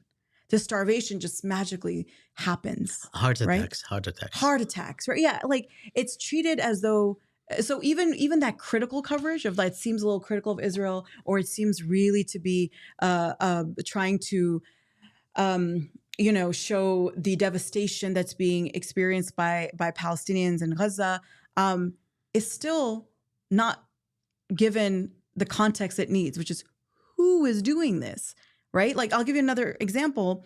Polio, right, has resurfaced in Gaza, right? There was an AP tweet a few days ago. There were two actually separate articles, and it's very interesting because the two articles were framed very differently when it comes to the question of blame. But the AP tweeted out this article, and they said, the tweet was something like, this young Palestinian boy all of a sudden could not walk. Polio has struck Gaza. And I'm like, did it just strike Gaza like that? Like it just appeared out of nowhere? And then when you read the actual article in the first few paragraphs, it said, well, they found it because— I saw that. Right. And they say in the article, and there was actually, like I said, another AP article, which actually did a better job. So I don't know that might be two different editors there. But that article, the one with that awful tweet, the article was saying, well, it was, it resurfaced because of the virus was found in waste. And I'm like, well, okay. Tell me about why is waste so accessible? Like, why is it, how did it get from the waste, from the sewage to that child? Let's talk about that. Let's talk, who's responsible for that, right? What happened to Gaza's entire water system? What happened to its entire healthcare system? What happened to waste management and all that? Who did that to it, right? So yes, wow, they're talking about polio. Yes, it's horrible. But are they actually talking about it? Or are they just doing what, from their, vantage point, is the bare minimum? The bare minimum, which is to report that this is happening. But even then, I would say they're not doing the bare minimum because they're not assigning blame where it needs to be assigned, right? And of course, we know this, and I know it's been said ad nauseum, but like when the Russians do anything in Ukraine, we don't say the word alleged, right? The BBC the other day said an alleged Israeli airstrike, killed so many people in Gaza. I went through BBC headlines about Russian airstrikes. Not once do they say alleged, right? So it's like, sure, they might talk about certain things, but look at who they're blaming, right? Who are they blaming? Are they talking about Israel? What capacity are they talking about Israel? Maybe they'll say an Israeli airstrike killed these many people, da da da. And then oftentimes in these articles, they will say something about like, well, the Israeli military denies that it did this. The Israeli military says it's looking into it, da da da da, all that stuff. So I would really caution everyone to get ever too excited about like coverage that seems good, because in 2021, during the Israeli assault on Gaza, then I remember, and I'm like, oh, I feel so foolish now for ever thinking this, that there were instances of some good media coverage, right? Including like we saw more and more Palestinians than I'd ever seen, certainly on U.S. cable news networks. I was really surprised. I was like, wow, maybe things are changing. And then October happens. But I will say, this is kind of like the last thing I want to say, so that we don't leave in despair. I think the most critical, because we're talking about narratives and sources, I think the most important thing to remember about October, in the grand scheme of things, is that what happened then and what has happened since, as devastating and enraging as it's all been, is that nothing has broken the monopoly that the Israeli narrative and the chokehold, not even the monopoly and the chokehold, the Israeli narrative has had on Americans like the last 11 months, right? Because ultimately all of this, the last 80 years, the last 11 months, is also a battle of narratives. It's a battle of who has the right to live. It's a battle of, which it doesn't need to be. It doesn't need to be a battle of who has the right to live, but that's what it's made into. Who has the right to live on this land? Who has the right to not be under occupation and whatnot? And who has the right to violence as well? And I think that, to me, the thing that gives me hope of any kind, even even if it's a morsel of it, is that in my over 3 decades of life, for the first time, really seeing the breaking of the monopoly, the preponderance, the hegemony of the Israeli narrative on Americans it's completely broken. There's no way that, especially young Americans, and we see this in any kind of breakdown, is younger Americans, Gen Z and younger millennials, you can't be on your phone and coming across videos of IDF soldiers blowing up mosques and wearing the intimates of Palestinian women, and you can't come across images of slaughtered babies and maimed children and orphan children and all this, and think, man, I don't know, maybe Israel does have a right to defend itself. You can't walk away from seeing that day in and day out for 11 months and walk away with that. And I think that has been the most stunning part for me as a journalist to witness, and that did not come from journalists. Oh, it came from Palestinian journalists. It didn't come from American journalists. It didn't come from this news industry. And I would be really, really remiss not to mention the fact that almost 200 Palestinian journalists and media workers have been killed in this genocide by the Israelis in trying to get their story out. And to me, one of the most devastating things as a journalist has also been, in this country as a journalist, has been the lack of acknowledgement of the work and sacrifice Palestinian journalists have given us. By journalists. Has not been acknowledged by journalists. That's what I'm saying in this news industry, right? Is that they have their sacrifice and what they have given us, which is truly something, like, again, as someone who loves media archives, they have done something for us that has never been done before, which they themselves documented and continue to document, despite everything, every instance that they're able to, of the annihilation of their own people. We have never had this level of documentation of a genocide, this level of it, right? Video documentation, especially. So to me, good journalism is possible. And to me, I look at Palestinian journalists in Gaza in particular, but also in the West Bank, who have been at the forefront of this, and who have laid their lives on the line, and the lives of also their families on the line, right? To be able to tell their story. And I think our news industry, my news industry in this country, should be ashamed. And I don't think I'll ever forgive this industry for doing what it's done, especially for the last 11 months.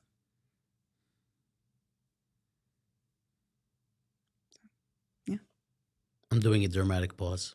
I want you to smile. I am smiling. Yeah. No, you are actually you've been very pleasant about saying the most, horrendous things, describing them. Um, can we reformulate what you said earlier about who has the right to live or who has the right to defend themselves and so on to who is considered a three-dimensional human being? Yeah, Because that seems to absolutely. be the foundation of Absolutely. the other analysis that Abso- is out there in the open. Absolutely. And Absolutely. that's what we teach our students Yeah. when it comes to slavery, when it comes to various forms of repression, Yeah. class repression, gender Yeah. repression, racial Yeah. repression. It's who is considered a three-dimensional human being. And Yeah. the genius of liberalism is that it considers everyone equal, but it can categorize some as not being full human beings or a third or two-thirds of a human being, like they did with slavery. Yeah. And that's the genius of liberalism, because you could actually bolster and flaunt these values, but then they come with categories. Yeah. And that's why you can actually be proud of being a liberal who thinks these things and proud about the principles. And when you are pressed, you can actually refer to the categories, but never directly, Yeah. always indirectly. Yeah. Always indirectly. Wow, I don't know where to go from here. I mean, I do know, but I don't know where to go from here because I don't want to go into another hour of conversation. We have a lot of people who are, Oh, questions. let's get to. Actually, they're fighting with each other. Oh, okay. Well, I don't know about that. I mean, Don't fight, there's a guys. lot going on. I don't know. But, I did try to, as much as possible, to bring up some of the conversations on a couple of platforms. I just want to say something about Fox News and CNN in the United States context, which is two observations. And I'd like to ask you to just comment quickly if you have time. First, CNN does go back and forth, especially the past few months. Okay, so it does do that, even if it's incomplete, even if it doesn't address the actual perpetrator directly. And in some places they do, by the way. Yeah. I follow very closely because I was yelled at one time when I tweeted a report, and somebody's like, this report is basically, an instrument to actually show that there is fairness, but there really isn't, which it's not like I was ignorant of that, but it was at that time, I think it was March, it was a departure. Mm-hmm. Yeah. But absolutely. Fox News does not do that, No.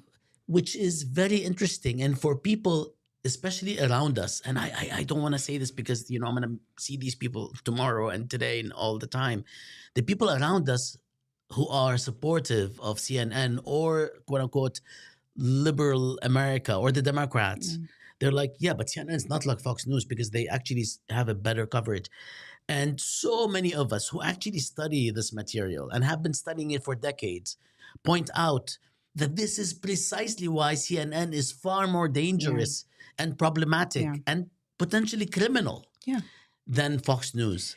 It's because they have the air of fairness. Yeah. And in reality, the reporting ultimately pushes in a direction that is extremely vile. Whereas Fox News, you know what you're getting. Yeah. They know what they're saying, and they don't try that. Yeah. And I'm not saying I support, that the complete obfuscation at all times with no respite. I'm talking about the potential of people being literally fooled by the occasional, quote unquote, fairness, whether complete or not, of CNN. Do you want to comment on that? And this applies, of course, to London. It does apply to Germany less so because Germany is like, and France and other places. And let's not at all absolve Arab media, some of which is far more horrendous. Yes. Far more horrendous, Yes. disgusting, vile, and repugnant than any Western media outlet. We're not, and it exists in Saudi Arabia, it exists in Egypt, it exists in Lebanon, and many other places. Yeah. There's like so much there to respond to. So I always, it's funny because some people will be like, why aren't you critiquing the Republican Party? Why aren't you critique? I'm like, well, because they tell you exactly they are, right? I'm like, if someone comes up to me and they're like, I want to kill your people, it's like, well, you told me. You told me you want to do that, right? So to me, like, the Republicans and Democrats in it's really like right in this country we have kind of like this one party system more than a two party system, of course. But I don't like to spend too much time focusing on the Republicans because I think that they are a very easy people, a very easy group of people to critique because they just say everything. What they say, they mean what they say too. Like they're not trying to come out here and be like, no, we want to protect your communities. That's not what they're saying, right? Same with something like Fox News. Like, of course, Fox News is horrendous. It's also like the most watched cable news network in the country, right? I believe it still is the most watched cable news. But like you said, you know exactly what you're getting, right? So I'm more concerned, to your point, as someone who's interested in media literacy, right? I'm more concerned with people who look at Fox News and they're like, oh yeah, this is like so propagandistic, or this is so bad, or whatever. I can't watch that.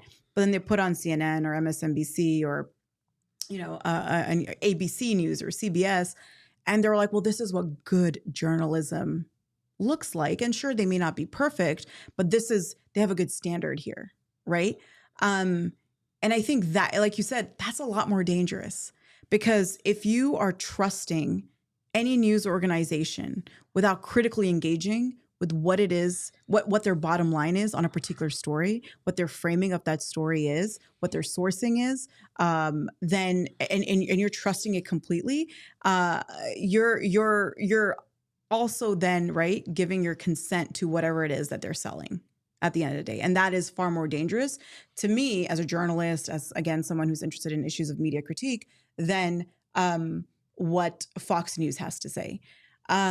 So does that answer your question a bit? Absolutely. Like, I mean, agree it with begins. you. I mean, this is a long Yeah. conversation, but it's actually it speaks to the importance of digging a little bit beneath the surface, and it speaks to the importance of understanding power structures and Yeah. things that we don't have time to talk about right now. But it speaks to something beyond what is sort of out there in at face value, and those are very important conversations. However, to be careful. A lot of these conversations go all the way to the other side of what can be called conspiracy theory. Oh, yeah. But they don't have to go there. Yeah.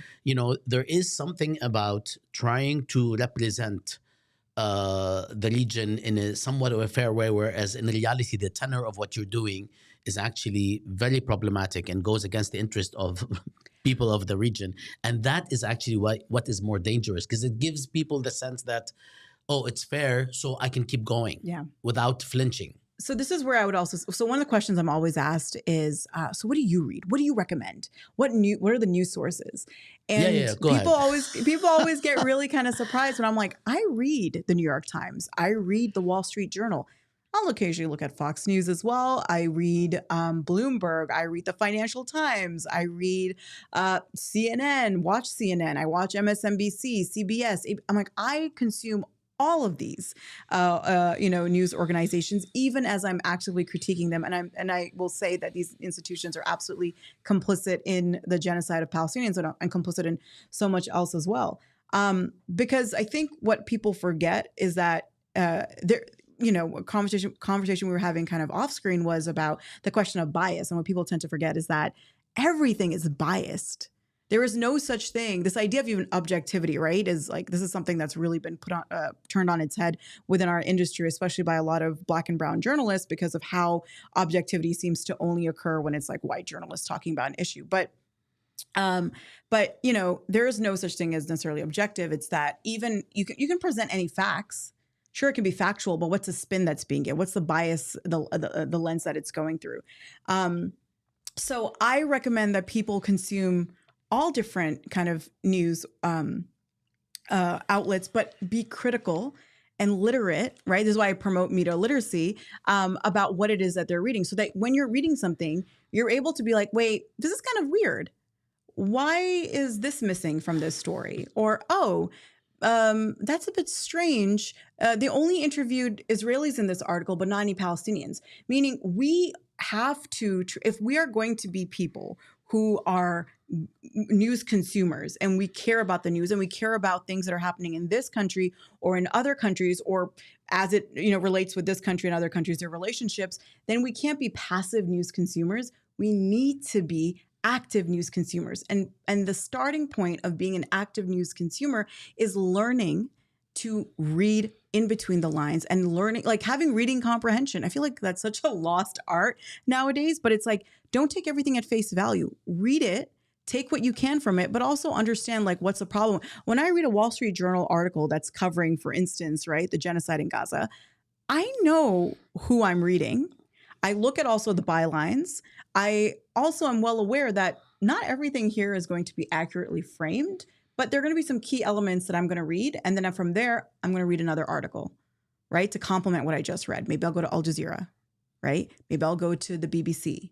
Maybe I'll go to, whatever, and kind of see what are some other news networks saying about that same story? How are they framing it?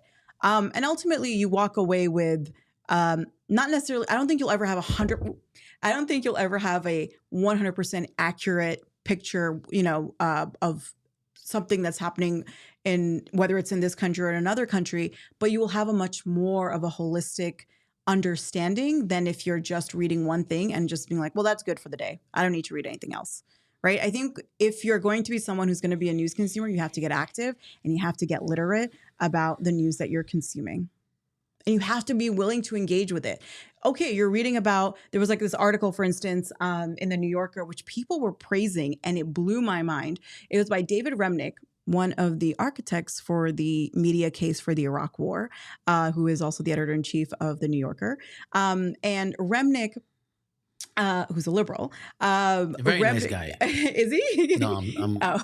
I mean, I know exactly what you're talking about. Yeah. I lived the precursor period of the Iraq War. Oh, yeah. And it's one of the most disgusting periods in human history. It really is. Considering we're supposed to be much better in the 21st century. Oh, no. When you read, especially when you read the New Yorker, during the lead up to the Iraq War, it is, I mean, in retrospect, it's not shocking, but like, I'm still like, oh my God. Mind you, it also had like former Israeli prison guard Jeffrey Goldberg in there, right? Who's now the editor-in-chief of The Atlantic. Anyway, so Remnick recently wrote this piece, which was about Yahya Sinwar, right? And I'm like, what qualifications does actually Remnick have to write this piece? And a lot of people who don't know much about Hamas, don't know much about Sinwar, they don't know about Remnick himself as well. We're like, this is so great. There's such a great read on, but it's like, but ask these questions, right? When you're reading stuff like this, it may seem really good, but ask questions. Does Remnick himself speak Arabic? What is his relationship to this, issue as well? Has he written previously on these issues, and so on and so forth? Does he condemn Hamas? We're going to have to call him. Let me call him up right now and be like, dear David, do you condemn Hamas? My favorite question, by the way. We forgot to condemn Hamas in this. Oh, man. I won't do it. Well, I'm not going to do anything. Yeah, exactly. When the question is like that, right? Yeah. Those of us who know who we are and know our history. We start asking people if they will condemn the Israeli government. That's always been the case. Like that's the important actually question, because Hamas is a new sort of creature entity. Israel, and it's a reaction, is a much older one in terms of decades, and this is actually what is shameful when somebody supports an ethnic supremacy or an ethnic supremacist entity. This is what's actually abominable. And it doesn't mean that people on the other side are perfect, right? And in every single opposition of perpetrator and victim, it's not about individuals and groups within each side if they're perfect or not. It's about who has the ability to destroy the other at any Yeah. point, and who is actually doing it in this case, And who's upheld by the doing it. structures of power, right? Absolutely. Yeah. I mean, this is the, if there's a starting point about understanding liberalism, it's basically this idea of what sort of asymmetry in power exists, and that's not the only thing. I mean, I do agree with the critics that say, focusing on only this is not exhaustive, and that's not untrue.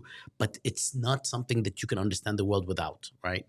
I'm going to give you a bit of a break. Thank you so much. I'm going to give you a bit of a break to say a couple of things about what's happening, and also mention that your Twitter handle, if people want to yell at you and say bad things, is there on the screen at Sana Saeed. Mine is at for Bassam. If you also want to yell at me, although there's no shortage of that. Um, I also want to say that we have on tomorrow actually a an event that is that is going to be the first official event that is produced and presented by George Mason's faculty and staff for justice in Palestine, and it's under the title. It's on the screen under the title "Resisting the Ratcheting Up of Repression in Academia and on Campus," and it's features Imaya Gelman, who has been at the forefront of examining, analyzing, researching the targets of repression as a result of this genocide, those who are speaking against it. And I'll be speaking with her along with Bethany. The name is here. I should know better because I speak with her often. Litik. Sorry, Bethany, if I messed up your last name. I will definitely get it right by tomorrow. And this is tomorrow, Wednesday, at 3 p.m. Eastern Time, 10 p.m. Palestine. That conversation will address the ratcheting up of repression that we witness in academia and on campus as the fall semester commences.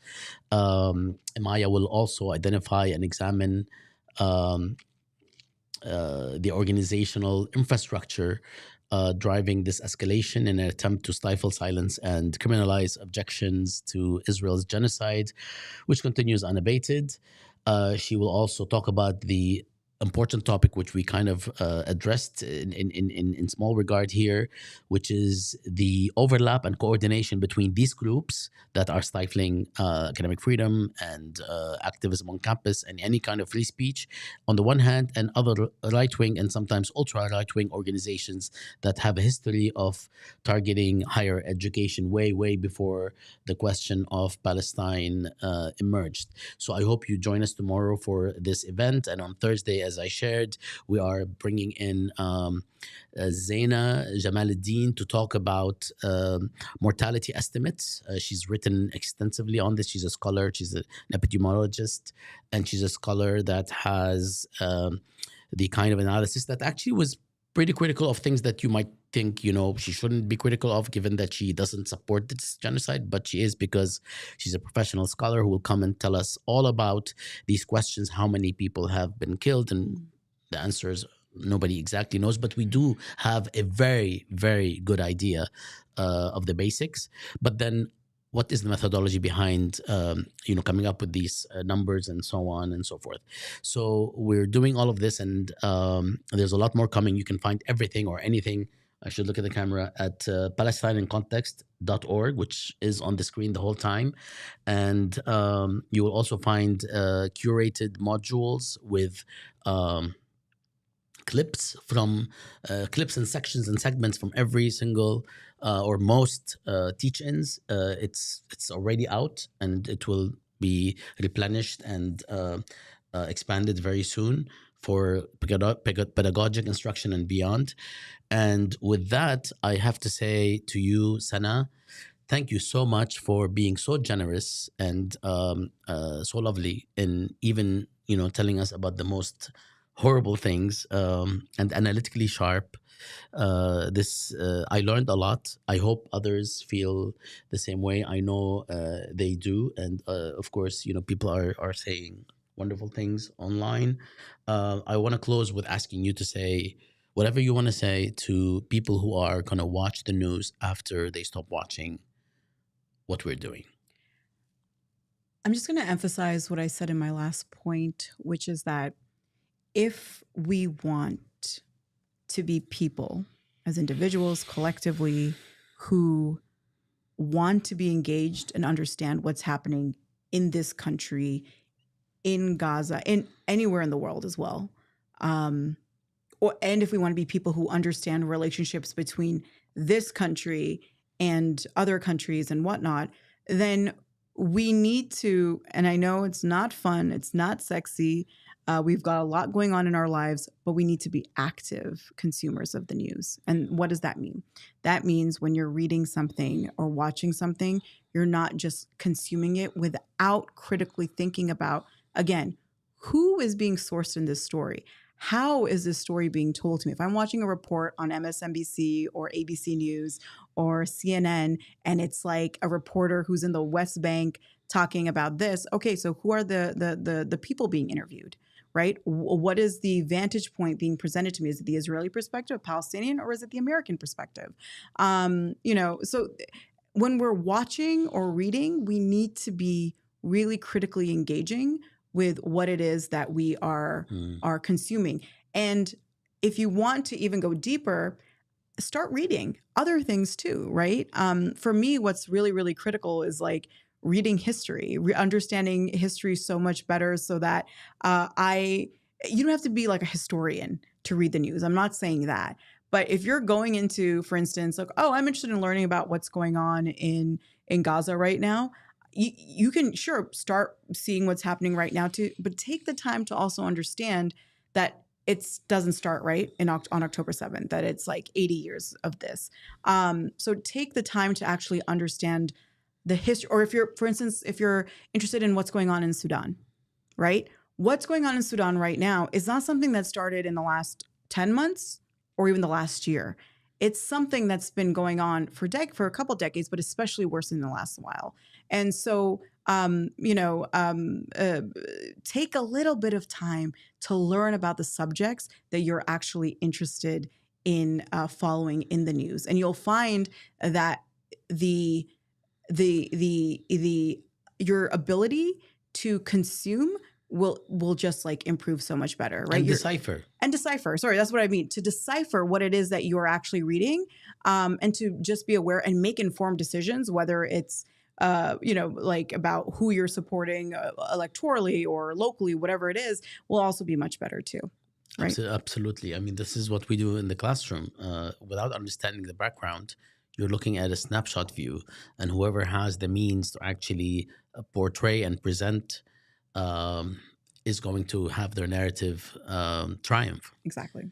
Sana, that's it. I think that's it. That is it for now. I completely lied to you. I told you it's about 75, maybe 90 minutes. We're like at 2 hours.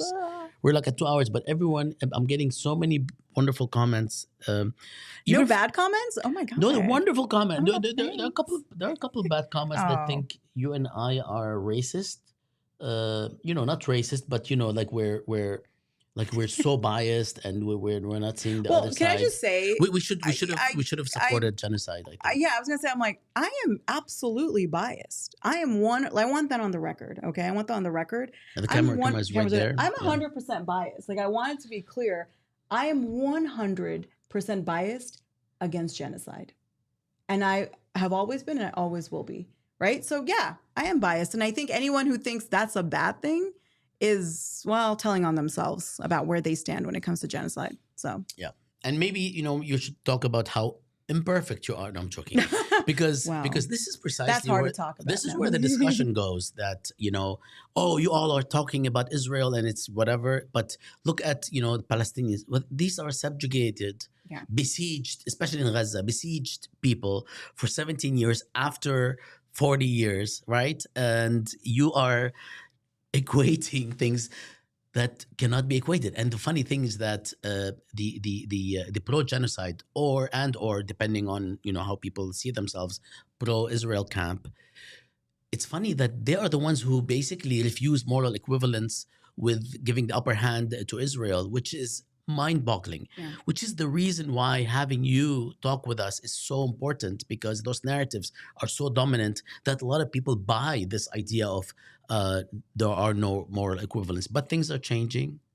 Demographics in the United States have been the most powerful agent of change, not in the genetic form whereby all youth or the younger generation is always more conscientious. No, there is something about the current moment that is not like the generation of the 60s. These people are not going to grow up to be the State Department spokespersons that actually support the killing of human beings elsewhere with whatever I hope so. justifications they no, I mean, it's evident because the reasons for which this is happening, and the fact that for them the world is potentially ending as a function of climate change or what have you, and the fact that they are far more bold than we were ever bold in the 80s and 90s, depending, or 2000s when you grew up. I don't know. That speaks to like an enduring change. Now, shukran, thank you, Sana. I really appreciate it. Everyone that has been listening has, been very appreciative of you coming here and speaking with us. Thank you for having me. Habibti, thank you so much. And we'll try to ask you to join us again, even if this were 2 hours. Hopefully, we will be talking about more fun things. Tayyip, have a wonderful time. And everybody, please feel free to tune out after this. Salam.